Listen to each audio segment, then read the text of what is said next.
Hi guys, it's the 31st of October and it's Halloween and it's 28 degrees in the shade in Davao. So it's Mike and Gary under our skin. So today, it's not Friday as you can gather.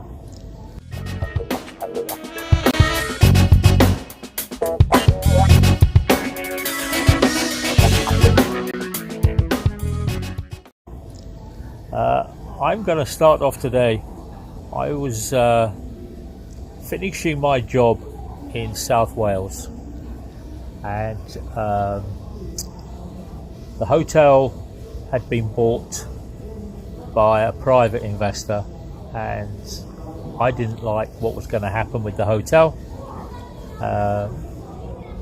and I decided I was going to move on. But I needed to make a decision because I wasn't getting any younger, and the girl I was going out with at the time was saying, you need to look at your pensions, you need to look at your investments. Good advice. Yeah.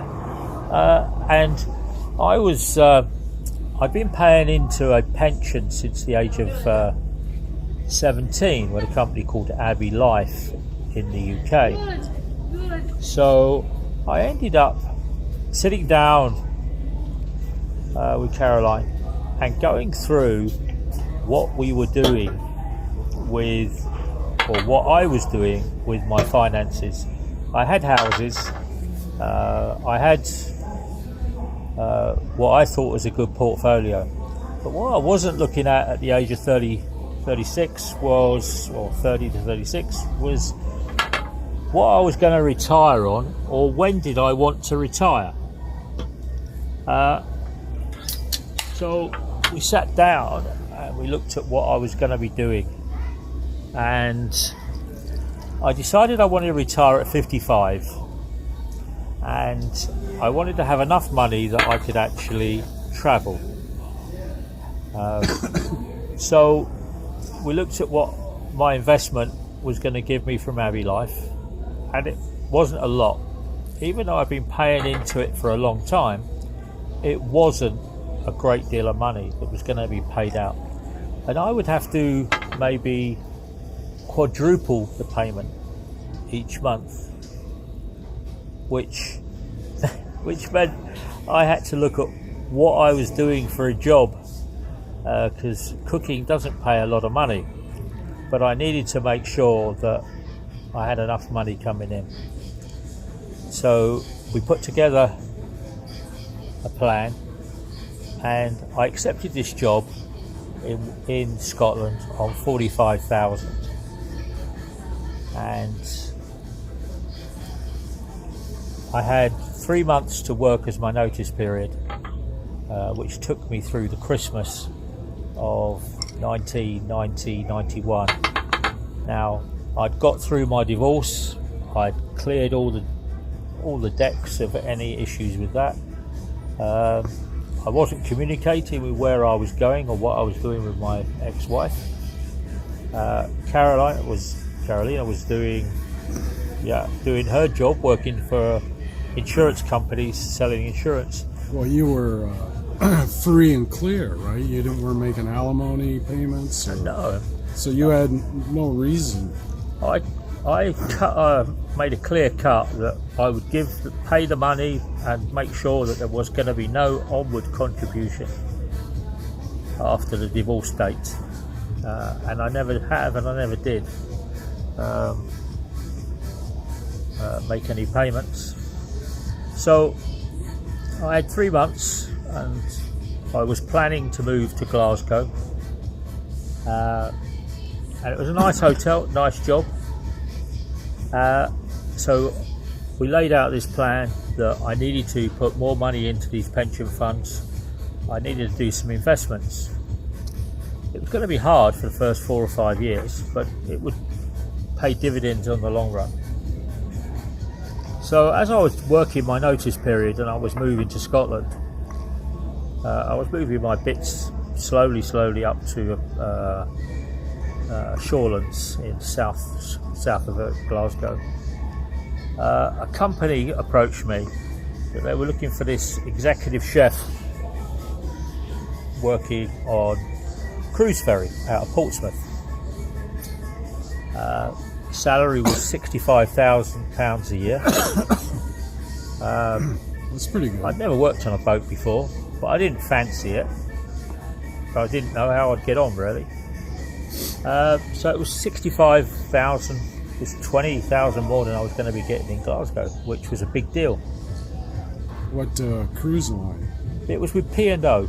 Oh, But the kicker came when they said it would be tax-free.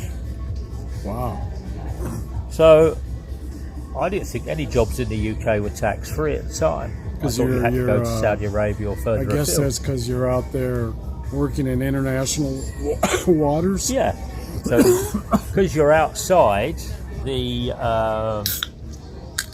UK territorial waters and you're sailing to overseas destination, you can class your salary as being tax-free under this thing called diplomatic what's it called, diplomatic awareness or diplomatic charter or something. It meant the politicians could get paid tax-free when they travelled overseas to destinations. Guys, it's hot here today, so we're having, you can hear some cheek cheek. That's us having our sundowners here on the patio. Anyway, back to the life. So Caroline and myself were sat down again and we looked at it, and it meant that we could do a lot with this extra £25,000 a year that was coming from P&O Cruises. So I had to go and work in Glasgow, but at the same time do a U-turn and decide to leave. So the hotel in Scotland held me to the contract, which meant I had to give another 90 days notice after I'd done the Christmas period and the New Year in Scotland. So I arrived in Scotland. Carolina didn't want to come up to Scotland. She wasn't happy with that, so she stayed in South Wales. And I had to go and travel to Portsmouth to travel on the ships and have a look at what was going on with the ships. And there was this executive chef guy called Amaro Gallucci invited me down to Portsmouth. Said that he wanted me to turn around and travel on the ships and see what it was like. What he didn't turn around and tell me was I would need a passport. And the other thing he forgot to put in the letter was that the trip was for 3 days. So I arrived in Portsmouth on this Thursday night, thinking I was going to be back to work on the Friday evening back in Glasgow. And there was a general manager there who was really pissed off with me in Glasgow, because I got on this ship and it set sail and it was going down to northern Spain. So you were going to get off in northern Spain? And I was like, well, it's 33 hours to get to northern Spain. How am I going to get home? Yeah. Well, I wasn't. And I don't know whether it was on behalf of the cruise company or it was on behalf of the catering company, but there was no way I was actually going to be going back to Scotland for at least 3 days, maybe 4. But when I got back, so I arrived back in the UK after looking at the ships, and they were very, very impressive. They were brand new 45 to 50,000 ton ships. They had 5-star a la carte restaurants, they had fine dining, snack bars. They were big. They were big operations. And I was going to be picking that up. I accepted the job, and I was going to be picking up that job in the new year, around about, I think it was about the 16th or 17th of January. However, when I got back and I sat down, I visited Carolina, we talked through what I was going to do, and my whole ethos at that time was to get a job that was paying really, really good money, get continuity of work for a long period of time under my belt, and it was the best decision I actually ever made financially. Even though it was a messy start and it was due to my own stupidity or maybe, or my own, ignorance, or my own lack of knowledge of how ships worked, I was still, the restaurant would be opening at 9 o'clock in the morning, it'd be closing at 6, not realising that this thing set sail. You had to make sure all your provisions were on board. It was a whole new learning structure for me. And I'll cover more of that off next week about life on board. But the build up to me was I had to go to Scotland. I went to Scotland. I worked through Christmas. I worked through New Year. Very fraught times. Very stressful with the general manager. He wanted me to stay. And he was counter offering what I'd already got, so I'd actually accepted one job, I'd put my notice in, I'd accepted the other job, so there was this, I was like a hamster running on this wheel at the moment, running and trying to work and do Christmas and get through the business. And this was only like November and I was already stressed out, but the thing for me was I'd set in process with Carolina these different savings, long-term investments for my pensions. Now, those pensions were all set for when I was 55. What I didn't realise is when I got into cruising, when I got into ships, they also had huge benefit pension pots which I was entitled to. So what I'd started in South Wales and what I continued to do in Scotland and develop my financial portfolio so I could retire early. And the reason I was looking to retire early because I had friends that were, I always remember this executive chef that I worked with many years ago, a guy called Bert Blackman, God rest his soul. He was still working at 73 years of age in a kitchen, and it was soul destroying that there was all these young dudes, all these young passionate chefs pushing, and Bert Blackman couldn't keep up with it, and he had the knowledge in his mind, but his body could no longer deliver what was required. It's long hours, it's hot, it's sweaty, it's very difficult. But, at the end of the day, when your body turns around and tells you had enough, and then there was a couple of other chefs that I'd also seen that had actually turned to the bottle and they'd started drinking heavily because they couldn't keep up with what was going on. And I didn't want to be like that. I wanted to get out before that hit me. Tie into today, right? Well, yeah. Gary's physical ailments this last couple of weeks. Oh, my ears have been garbage. And I'm having all these allergy issues the last couple of weeks. Yeah, Bert Blackman was working at 73 years of age. I'm 62. I could not do what that guy was doing back then in the early 90s. God almighty, I don't know how he did it. I don't know how he got up every morning to come to work. But, so I had to put in process some financial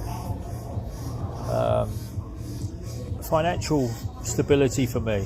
And I also took Carolina down to meet my parents, and she reviewed my mum and dad's pension. And my mum and dad thought they had really, really good pensions. Well, my dad did, but my mum didn't.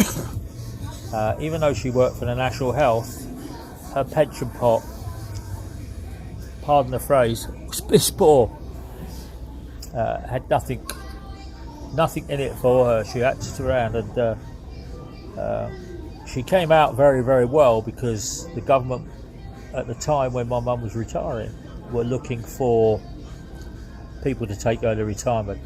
So she took early retirement, and the reason she took early retirement was because her pension, the pension they were offering, was a massive pension.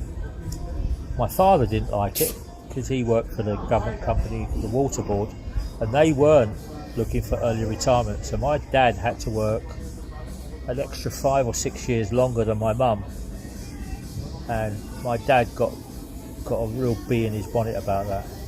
But Carolina looked at my family, my mum and dad's pension, gave them advice, and it was the best advice they actually got. And the same with me.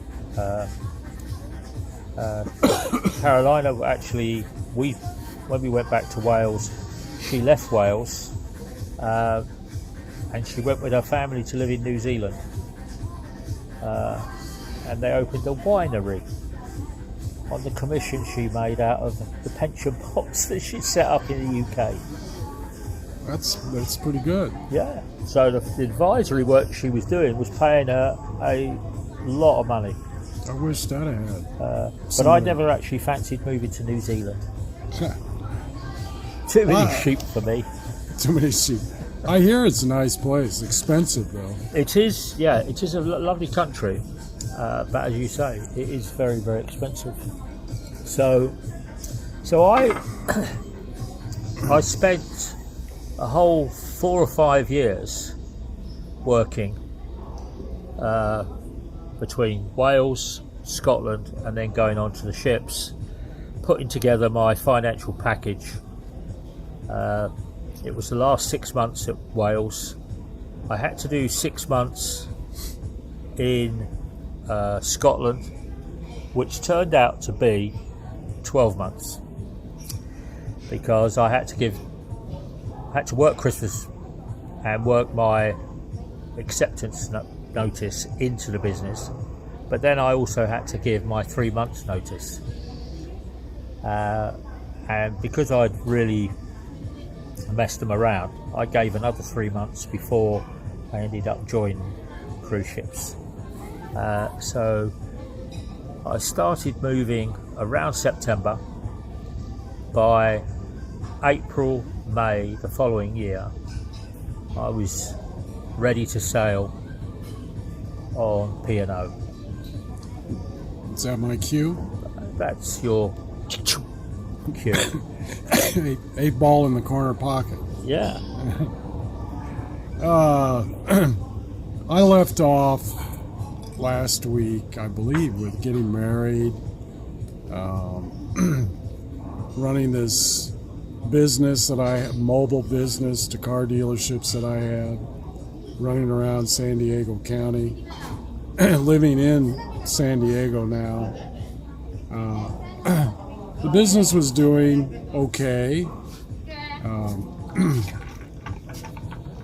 I noticed, though, over the next couple years, as I was doing it, some of my customers were aware of my background. They knew I'd been an electronics technician. They knew I'd been an auto mechanic, electrical mechanic. And gradually they would start asking me for repairs. They thought if I could knock something out real quick, why not? Right? Yeah. Save them time and money. And I would charge them cheap. Fix an electrical issue, power window doesn't work. Maybe the radio has a problem. Things like that. Okay. Minor stuff that I can handle pretty quickly. But so I was making a little bit of money on the side doing this. But occasionally, what was happening was I would run into parts, right? If something was broken, it needed to be replaced. Now, where do I get the part? Do I go to the car dealership? Oh, yeah, sure. They usually have the part. Do I go aftermarket to a store? Yeah, sometimes that can work.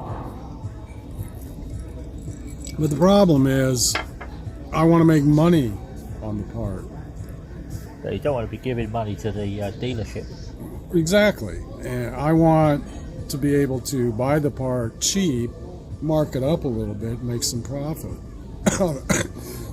on the part and the labor, not just labor only. So I needed to either get a discount when I would buy the part. Now you can get a small discount by you can get what's called a reseller permit from the state. Right. Basically meaning you're being allowed to buy something at a wholesale price because you're not going to sell it at a retail price, right? You're simply using it in your line of work or in your business. You're not a retailer of the item. So I did. I got a reseller's permit. And that allowed a small discount. That helped a little bit, but not much. What I needed was suppliers that would sell me at wholesale. Right. In other words, basically about what they were paying. Now, where do I find these guys? That's the real problem. I was searching long, and in the meantime, I'm getting asked for more and more repairs over time. So your reputation is spreading. Yes. In fact, it's not getting to the point where half of my work is now doing repairs. And there's more money in it, right? That's a big I don't have... big swing. Yes. Before, when I'm selling the paper products, I have to buy a certain percentage every month from the turnkey operation parent company in Minnesota. And that meant I had a large inventory. Yeah. Right? I'm paying a lot for inventory. If I'm repairing stuff, I'm making money on the most of the money on the labor. Even the money on the parts, I get that back right away. If I spend money for a part, of course, billing for the part and labor, I get paid quickly. So I have no inventory in the part because I just buy it, use it, and I'm done. So I'm saving money that way also. So it's starting to occur to me, I should be doing more and more of this repair work and less of the paper part that I was doing before. At least it made sense to me. Okay. And you're still living in the same place in San Diego? I'm still living in the same place. My wife is still working. So I had to solve this part problem. And I'm getting asked to do more and more stuff. Now I'm having car dealers ask me, can you do radios? Can you install radios? Can you install security alarm systems? Of course, sure, I can do that. That's on the electrical part, that's relatively easy. It's your bread and butter. But again, I need parts. Where can I... These guys want it done quick. They ask me, can you knock it out, get it done by this afternoon? And I'd say, yeah. But where can I get a radio? Where can I get an alarm system? Sure, I could go down the street to Best Buy or, some electronics place or even Target or Walmart. But I'm not going to make any money buying retail. I need to buy wholesale. And they're not going to sell it to me wholesale. Well, long story short, I come across these two guys, these two Afghan brothers from Afghanistan, immigrants, that are I run into them at the swap meet, flea market, every weekend. It actually was Thursday, Friday, Saturday, and Sunday. The city of San Diego would have a flea market. Right. And I ran into these two guys who were operating a stall there at the market. And I got to talking to them and explain what I was after, what I needed, and they said they could help me out. So they became my supplier for radios and security systems. Oh. You know, they were Chinese, cheap Chinese import stuff.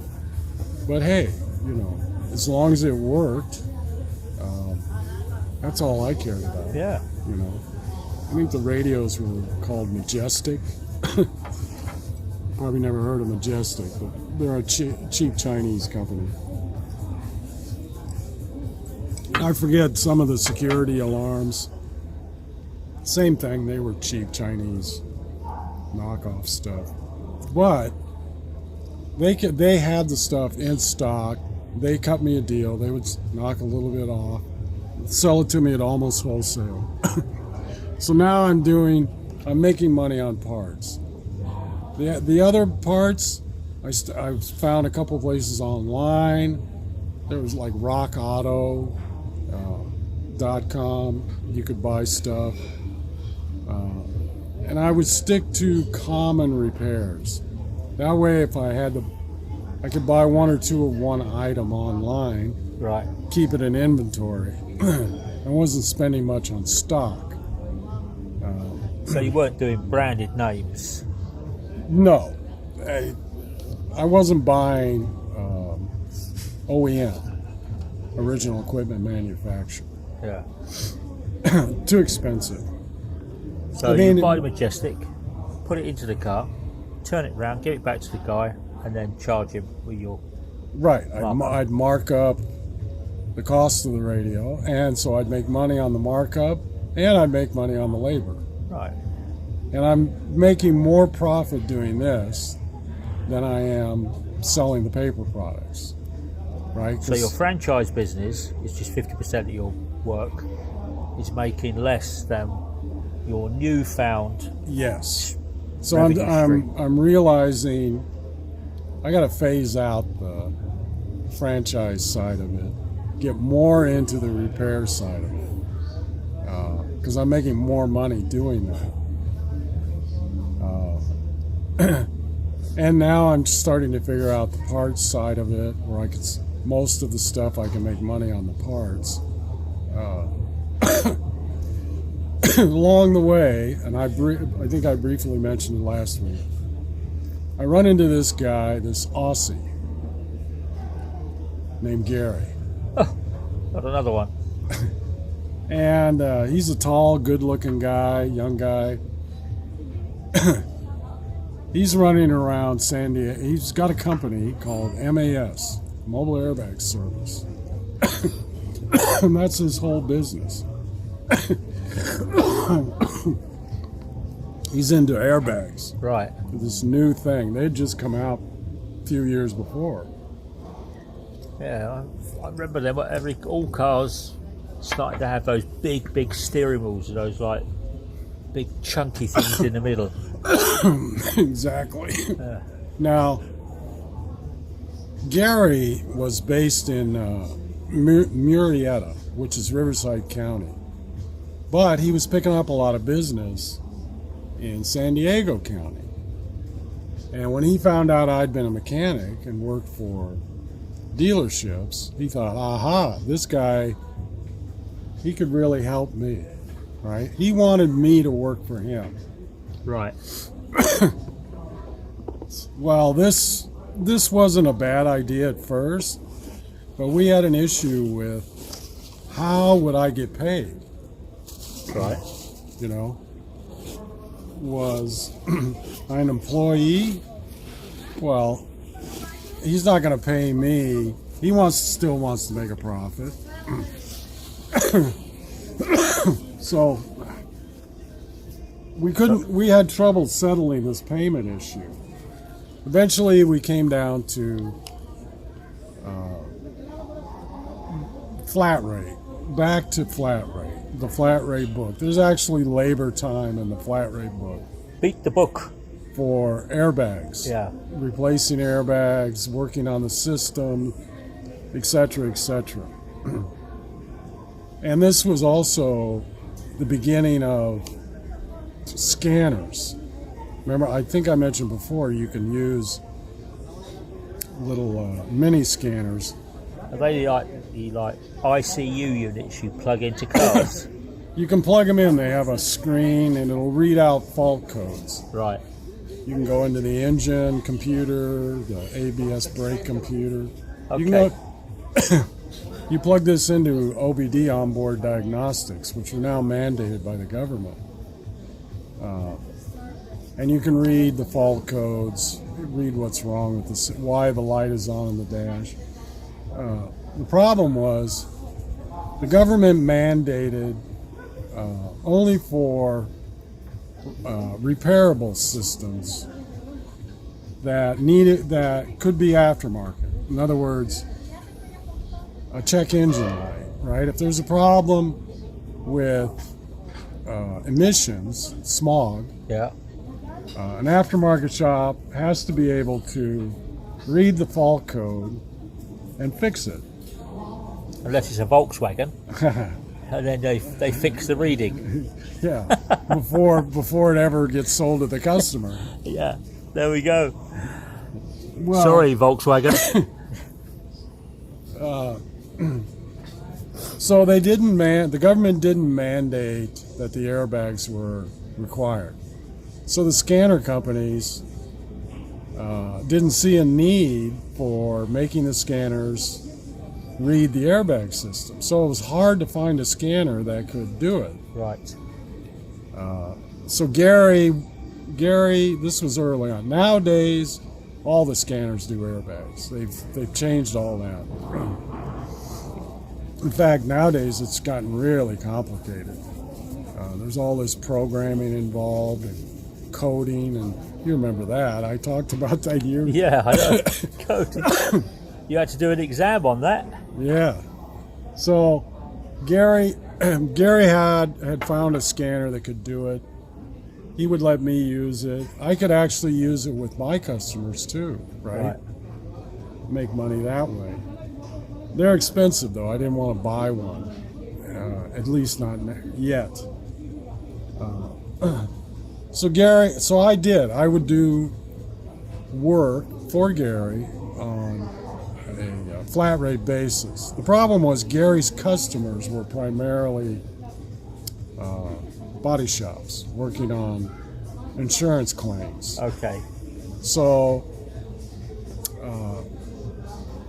the insurance company would pay the shop to fix all the damage, including the airbags. So the shops would call up Garry, have him come and do it, right? Yeah. Or in my case, Garry would call me and say, "Hey, it's in San Diego County. You need to go do it."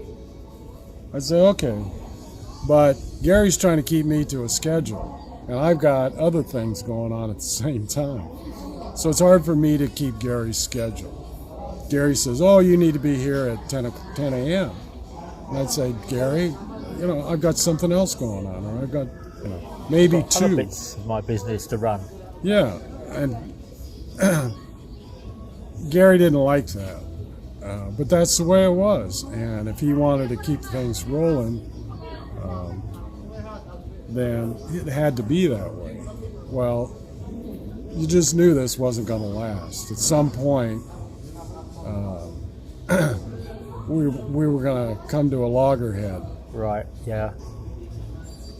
in the meantime, I'm thinking, why can't airbags be sourced like other parts, right? I mean, I'm doing radios and security alarm systems and plus other parts from online places. What is it with airbags that you can't make money on the parts, right?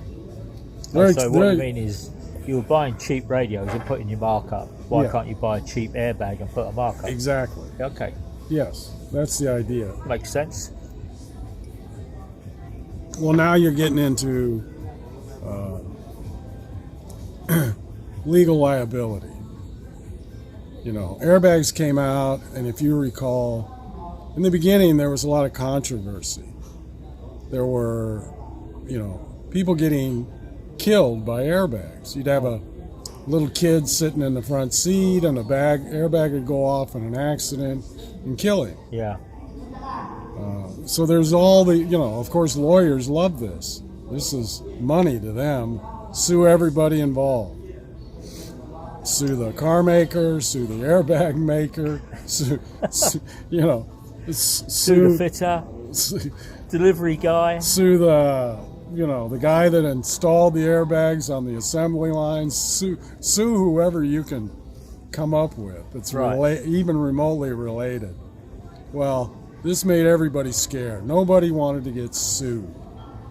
So the insurance companies would say, look, because of liability issues, we're only going to use OEM, Okay.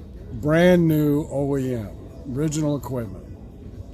No use, nobody's allowed to make them aftermarket, not like other parts. So that's the problem with the airbags. So you're not going to make any money on parts and airbags, just not. But airbags are expensive as hell. You can drop $600, $1,000 on a brand new airbag, just one. Yeah. You're talking 2 or 3 plus labor. You can have $3,000-$4,000 in airbag costs, and a lot of times the insurance company would total out a car just for the airbag system repairs. So they would wipe out somebody's beloved cherished possession just because the airbag costs more to replace than the car, or at the end of cost comparison. So this got me thinking, there's got to be a way around this. There's so much money involved in airbags and airbag repair that there's a lot more money involved in this than doing radios and car security system and power window switches. Did you have to buy airbags from the USA, or could you go and buy airbags brand new from, say? Well, you could buy airbags at any parts department in the car dealerships, right? Right. In other words, if you had a Chevy pickup, well, you went to Chevrolet parts and you could buy the airbags for that particular car model, right? Yeah. However, a lot car dealerships in a lot of ways were no different than me when it comes to parts. They don't like stocking a lot of inventory. They much prefer to keep inventory low, costs low, especially on an expensive item like an airbag. So they didn't stock much. You didn't end up ordering airbags. Okay. Just because they were expensive and they didn't like inventory. But I was seriously thinking about this. How can a guy make money at this?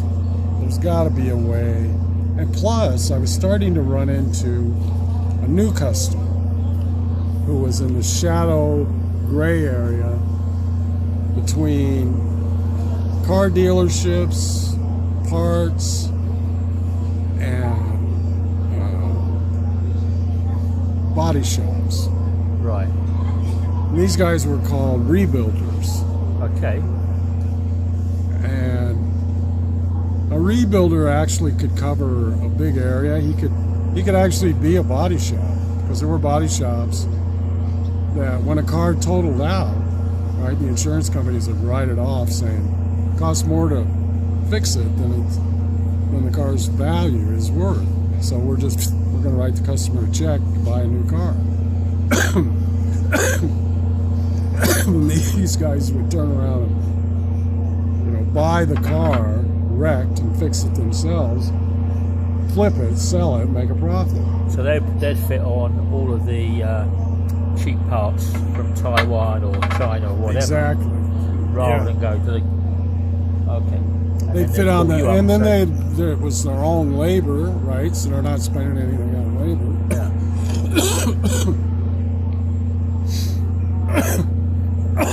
Plus,